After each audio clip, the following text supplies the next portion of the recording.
आज होता गुरुवार. तर गुरुवार म्हटल्यावर स्वामींची पूजा ती तर रेग्युलर असते, पण गुरुवारचं स्पेशल असं स्वामींसाठी रोज नैवेद्य तर मी करतच असते. आणि स्वामींची पूजा वगैरे झालेली, स्वामींची पूजा केल्याशिवाय दिवसाची सुरुवात काही आमची होत नाही. तर इथे स्वामींची पूजा वगैरे करून घेतली आणि त्यानंतरला इथे रक्षाबंधनसाठी स्पेशल असा ड्रेस शिवायचा होता. तर आम्ही 5 मीटर कापड म्हणजे ऑनलाईन मागवलं होतं हे कापड. तर त्यामध्ये माऊसाठी एक छानशी फ्रॉक शिवली आणि त्यानंतर माझ्यासाठी स्वतःसाठी असा ड्रेस शिवायला घेतला मग. आणि ते ड्रेस वगैरे शिवत होते.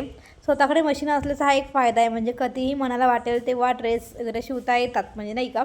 कारण कसं आहे, आपण ड्रेसचे कापड बाहेर ठिकाणी घेतो तर 250चे कापड आणि बाकी शिवायचे पैसे जास्त होतात. आणि ते सगळं झाल्यानंतर रात्री तर नाईटला माऊच्या बाबांनी घेतलं होतं पार्सल पॅकिंग करायला, आपलं म्हणजे ऑर्गॅनिकचे प्रोडक्टचं पार्सल पॅकिंग चाललं होतं. तर इथे सगळं पसारा काढून ठेवलं होतं पार्सल पॅकिंगचं. आणि त्यानंतर हे पार्सल असे पॅकिंग होऊन दुसऱ्या दिवशी डिस्पॅच होतात म्हणजे. तर मग पार्सल पॅकिंग करून झाले त्यानंतरला मग सगळे पार्सल दुसऱ्या दिवशी सकाळी पोस्टाने जातात आपले पार्सल, बरं का.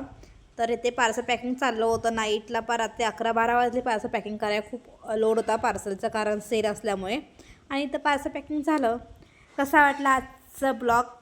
Thank you, bye.